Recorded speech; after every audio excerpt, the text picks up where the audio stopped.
Ron, talk a little bit about the history of putting this kind of an idea together, both the idea of crew, the idea of crews basically going off on expeditions outside of the school. Talk a little bit more about these community projects.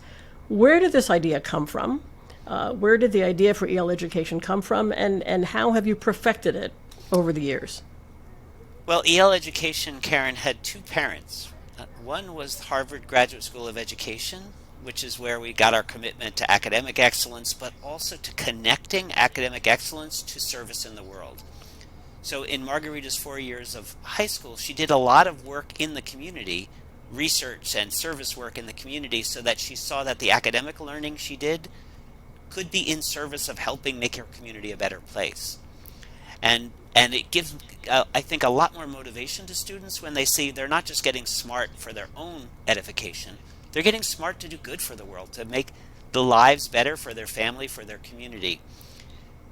The other parent of EL education is Outward Bound USA, which is the organization that brings adults and children into the wilderness, not to teach them wilderness skills, but to teach them teamwork and to work on their character. And the goal of EL education is to change school from being an individual sport to a team sport.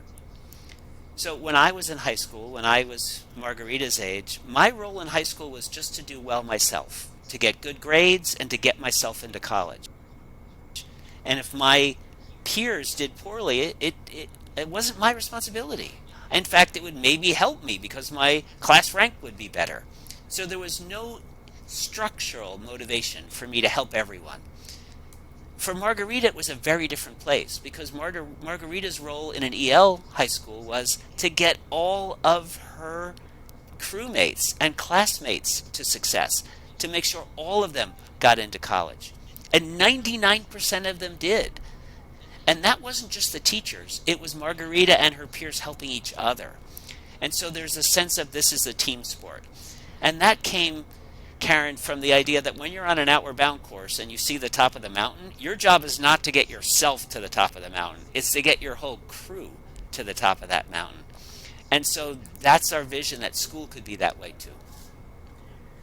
An amazing vision. Margarita, give us an example of one of those projects that you did out in the community. Your example of what happened in that sort of freshman immersion process was absolutely incredible. And one of the things, as I listen to both of you, that I reflect on is sort of evidenced in what Ron just said. This is really a true blend of a youth development organization with the idea of school. What you described is often the kind of experience that young people have when they go to Outward Bound or they go to a summer camp, but rarely do they get to do that with the same group of kids over and over again. And rarely do they get to come back and talk about how that experience actually shaped them and had them get a better sense of self. So your first example was terrific, but can you now give us an example of the kind of project that let you take your learning out into the community and see how it benefits everyone? So sophomore, every year we do have expeditions, and our first expedition was actually called Build Community, where students went out as freshmen. They went out and talked to they focused on specific neighborhoods and talked to people that lived within those neighborhoods and asked questions like, what would you like to see in your neighborhood?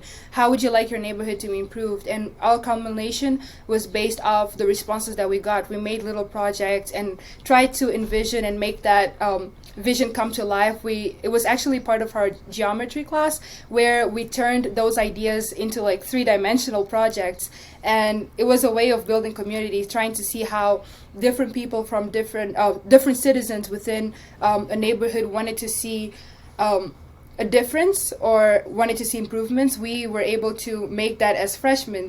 And sophomore year, I remember we did podcasts, and those podcasts were based on race. It was based on really hard topics that we are often not talking about on a daily basis.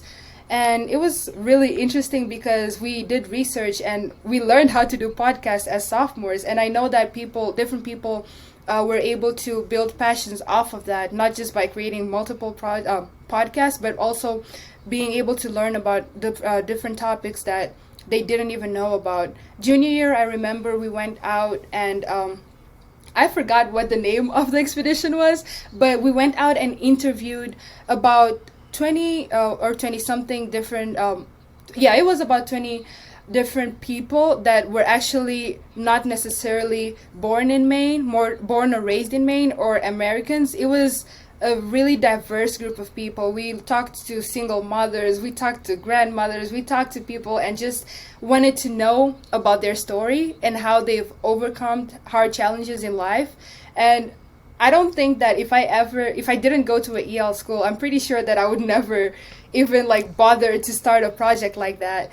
And junior year too, we had an expedition called Public Policy, where we had high school students actually questioning policies that were made, policies and systems that we're living under.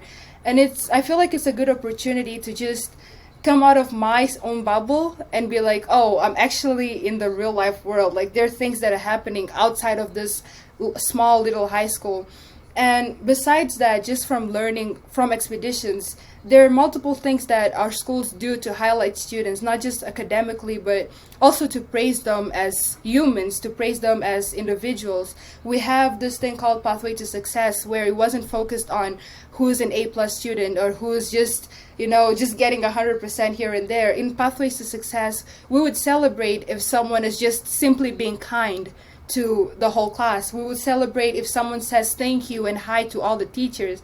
We'd celebrate if someone just accomplished a goal that some people would see as ridiculous, but you don't know what that means to an individual. So we really are taught to celebrate everything from somebody and everybody. And we also had House Students of the Weeks, where teachers would praise students not just for working hard, they would praise students for persevering, they would praise students for trying their best no matter what, for just completing an assignment that was really hard. People will get praised for that. So that does build character, and it shows us that we're all different, but we're all different in a good way, and we should be celebrated for that. Those were incredible examples of how you took these expeditions out into your community to really meet individuals you wouldn't otherwise have met and learn from them, and then in turn sort of bring that back and bring that into both your own self-reflection and your own understanding of where you live.